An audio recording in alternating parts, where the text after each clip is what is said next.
Hey everybody, welcome to His Press History Destination. And we're here at Rose Hill Cemetery in Calera, Oklahoma. And we're here in search for Eugene Moore.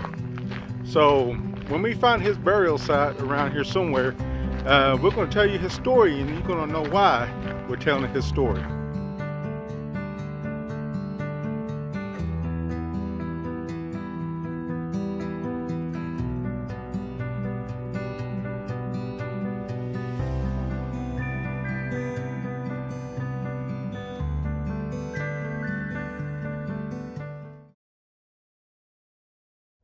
So all the walking I did around here at the cemetery, well, not all of this whole cemetery, but been looking for his burial site, and lo and behold, I found it. And of course, it's just not too far from where I parked at, just right over there. So I could have just walked straight over here, and he's right here. So we found him. So here's the story about Eugene Moore. I know a lot of the story that has been never heard of about this gentleman, including me, but more research on him found out this gentleman has a saddened history to him that happened in August 5th, 1932. Eugene Moore was a deputy of Atoka County, and of course he was just a young guy. Eugene Moore had to face the infamous Bonnie and Clyde. Well, actually, it was more with Clyde Barrows and his two cousins, Raymond Hamilton and Ross Dyer.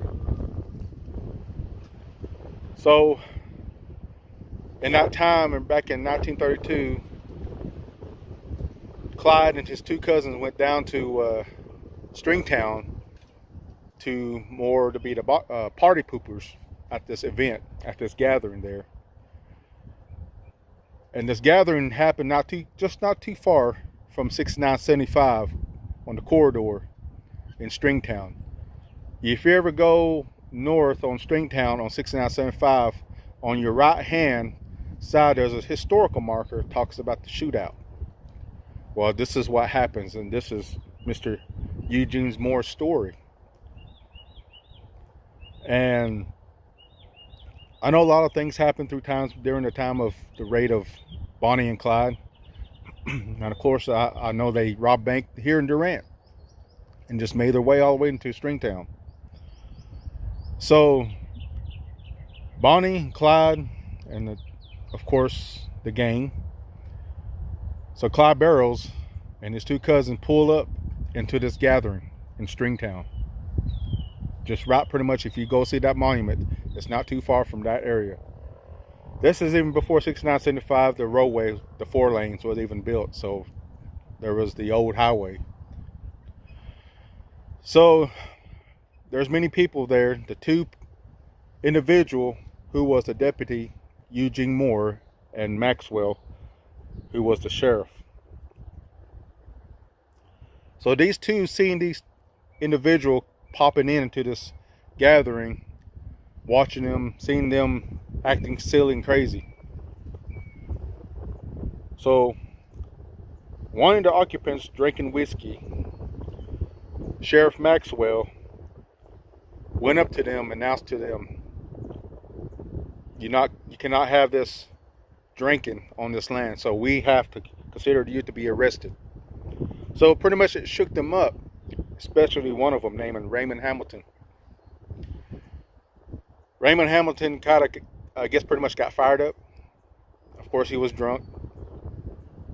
So before they got arrested, Hamilton shot and fired at Maxwell, and then turned around and shot Deputy Eugene Moore, killing him instantly. Maxwell got 6 shots, I believe, or more in his body, wounded in him. Nearly died, but he survived. So Mr. Eugene Moore didn't know what really happened. He didn't even know these 3 individuals were part of the gang of Bonnie and Clyde. And he didn't know Clyde was right there. He was facing Clyde eye to eye, along with his deputy think it's C.G. Maxwell, I believe that's his name. And it's very saddening to hear the story. And I didn't know, when I researched more on Eugene Moore, he's part Chickasaw. He was part Chickasaw tribe. His dad was a lieutenant within the Chickasaw Nation. That's very interesting. And so I believe this is a good history to be told, instead of just hearing about the history of Bonnie and Clyde going through a lot of places and hurting people and killing people, you know. But someone like him, just an innocent guy, doing his job and his duties, you know. And he left 3 kids, his wife. And I bet those kids were ready to see their dad, you know, to come back home, you know. And him and Maxwell was there just to make sure there's nothing havoc or any kind of chaos going on in that gathering. But didn't know Clyde Barrows going to show up with his 2 cousins, you know. So rest in peace, Deputy Eugene Moore. And here's a story about Eugene Moore.